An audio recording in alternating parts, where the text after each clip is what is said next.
On behalf of the CreepyPasta chefs, a big thank you. 100 subscribers. It's been a very difficult month where the demands of life and work kept interfering with this challenge of one new story a day. We will post a new episode weekly at minimum, but stay tuned for new episodes to pop up out of the blue. Here is an episode which was made a few weeks back, but we chose not to post it due to it not really being a horror story. So consider it a bonus episode. Keep listening and stay scared.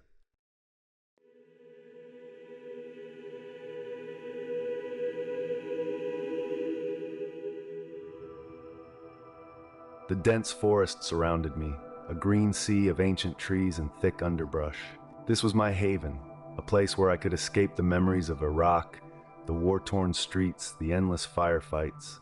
I'd served my country for 10 years, seen friends fall, and narrowly escaped death more times than I cared to count. Now I sought solace in the simple things: the smell of pine, the sound of a babbling brook, and the thrill of the hunt. Today, however, was different. As I trekked deeper into the Appalachian woods, rifle slung over my shoulder, I couldn't shake the feeling that I was being watched. I chalked it up to paranoia, a side effect of too many nights spent on high alert in hostile territory. But still, I couldn't ignore the prickling sensation at the back of my neck. I pushed forward, determined to shake off the unease. The forest was my sanctuary, and I wouldn't let ghosts from my past ruin it. As the sun dipped lower in the sky, casting long shadows through the trees, I heard a noise that made me freeze in my tracks. It was a cry, faint but unmistakable, a woman's voice. I moved cautiously, every step deliberate. The cry came again, louder this time, filled with pain and desperation. My heart pounded in my chest as I followed the sound, weaving through the underbrush until I emerged into a small clearing. What I saw there made my blood run cold. A woman lay on the ground, her wings, yes, wings, spread out behind her, battered and torn. Standing over her was a creature straight out of a nightmare, its eyes glowing red and its body twisted and deformed. A demon. I'd seen enough horror in Iraq to recognize true evil when I saw it, and this creature embodied it. Without thinking, I raised my rifle and fired. The demon shrieked and turned its malevolent gaze toward me. I fired again, each shot fueled by a surge of protectiveness I hadn't felt in years. The demon staggered, then collapsed into a pile of ash. I rushed to the woman's side, dropping to my knees beside her. Her skin was pale, her hair a cascade of golden curls. She was beautiful, in a way that seemed otherworldly. Her features were delicate yet striking, her eyes a captivating mix of blue and silver that shimmered in the fading light. Her lips were soft and full, the color of rose petals, and even in her pain, there was a grace about her that took my breath away. I reached out, hesitant, but she opened her eyes and looked at me with a mixture of fear and hope. "Are you okay?" I asked, my voice rough with concern. She nodded weakly. "Thank you for saving me." Her voice was like music, soft and melodic. I felt an instant connection to her, something deep and inexplicable. As I looked into her eyes, I felt a stirring in my chest that I hadn't felt in years. Love at first sight seemed like a cliché, but in that moment, it was the only explanation. "I'm John," I said, offering her my hand. "Can you stand?" She took my hand, her touch sending a jolt of electricity through me. With my help, she managed to get to her feet, though she winced in pain. Her wings were a mess, feathers bent and broken. "I'm Aurelia," she said, her voice barely above a whisper. I was cast out. The demon, it wanted to kill me. "You're safe now," I promised, though I wasn't sure how much comfort my words could offer. "Come on, let's get you somewhere safe." I led her back through the forest, moving as quickly as her injuries would allow. As we walked, I couldn't help but glance at her, marveling at her ethereal beauty. She was unlike anyone I'd ever met, and despite the surreal circumstances, I felt a profound sense of peace in her presence. We reached my cabin just as the last light of day faded. I helped Aurelia inside, guiding her to the couch. She sank down with a sigh of relief, her wings draped awkwardly over the cushions. I grabbed a first aid kit from the bathroom and returned to her side, my mind racing. As I gently tended to her wounds, I found myself opening up to her in a way I hadn't with anyone in years. I told her about my time in Iraq, the horrors I'd seen, and the toll it had taken on me. She listened with a quiet intensity, her eyes never leaving mine. "I understand pain," she said softly, her fingers brushing against my hand. I was cast out of heaven because I dared to love a mortal. The punishment was severe. Her words struck a chord deep within me. We were both broken in our own ways, both struggling to find our place in a world that seemed determined to tear us apart. In her, I saw a reflection of my own pain, my own longing for redemption. As the night wore on, we talked for hours, sharing our fears and our dreams.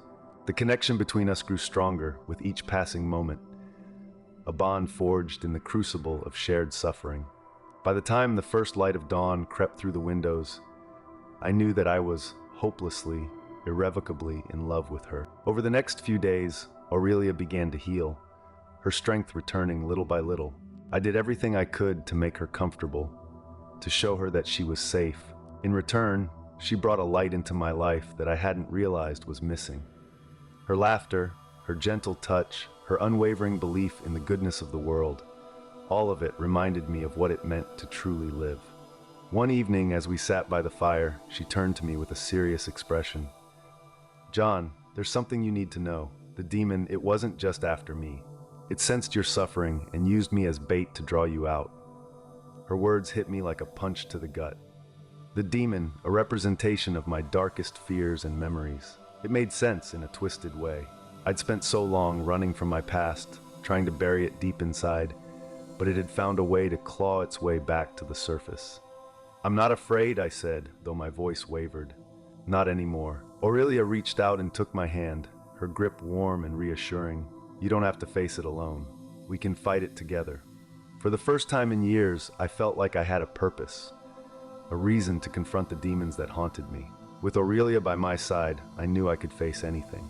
The days turned into weeks, and as Aurelia's wings healed, so did my soul. The nightmares that had plagued me for years began to fade, replaced by dreams of a future filled with love and hope. We spent our days exploring the forest, basking in the simple joys of life, and our nights wrapped in each other's arms, sharing whispered promises and stolen kisses.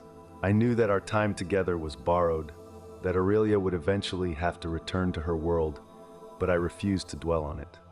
Every moment with her was a gift, a chance to rebuild the shattered pieces of my heart. One morning, as we stood by the edge of a serene lake, Aurelia turned to me with tears in her eyes. "John, I have to go back. My wings are healed, and my time here is over." I felt a sharp pang of loss, but I knew this moment would come. "I understand," I said, my voice choking with emotion.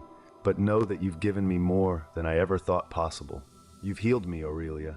She smiled through her tears and wrapped her arms around me, her wings enveloping us both. "And you've given me love, John, something I thought I'd lost forever." As she stepped back, her wings unfurled, shimmering in the sunlight. She looked like an angel, radiant and divine. But then something changed. She looked down at her wings, a deep resolve forming in her eyes. "No," she whispered, more to herself than to me. "I can't leave you, John. I won't." With a determination that took my breath away, Aurelia reached up and grasped her wings at the base. There was a moment of tension, and then with a powerful motion, she pulled. Her wings tore away from her body, dissolving into a cascade of light and feathers that drifted away on the wind. She staggered, but I caught her, pulling her into my arms. "Aurelia, what have you done?" I asked, my voice filled with awe and fear. "I've chosen you," she said simply, her eyes shining with love. "I don't need my wings to be happy. I need you."